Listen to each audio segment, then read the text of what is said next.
Yeah, so obviously it all started in the wind tunnel, but then I never really put it into practice until about half a year later when I was really fading in the sprint and I was looking for like that little bit extra.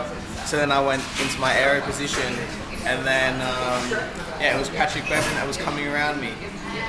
And then once I got into the aero position, I just kind of held him there and then he couldn't come past the rest. So then after that, I kind of realised that it was a massive benefit getting into that position. So yeah, and then ever since then I kind of kept practicing a bit in training and then putting it more into practice during the races and everything like that.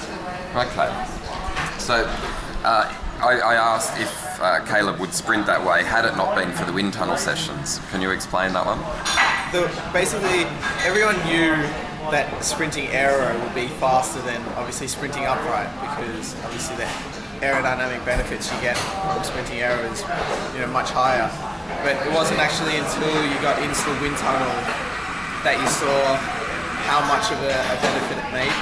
So I think that kind of made me realise that you do get a massive benefit, but then it was also hard trying to get your head around in the sprint when you're trying to put out more power to get into a position like that, because obviously it's hard when you're in that position to put out power.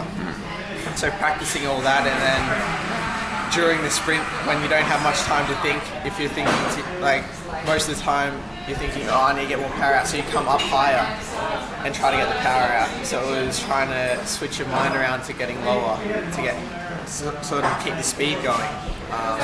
So that was probably the hardest part about it, I think. And what about the dynamic on the bike? Does it ever feel like your back wheel's skidding, or because you're pushing so much of your weight forward?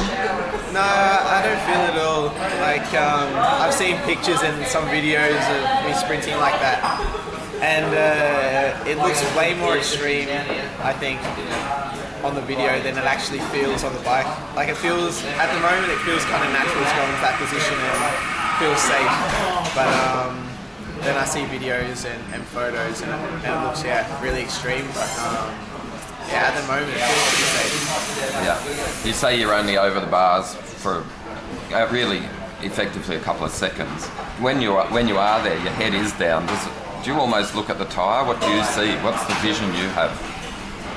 I couldn't even tell you, to be honest. I don't know. Everything's happening so quickly, so I'm not like sprinting and noticing a tyre or anything. You kind of head down for a second or two, and then it's kind of back up again. I always sprint kind of forward, but it's only for a few seconds in the sprint that I actually have my head right down in that kind of like extreme position. Yeah. But most of the time I'm sprinting forward, but not as aero as what some of the photos and stuff capture. Okay.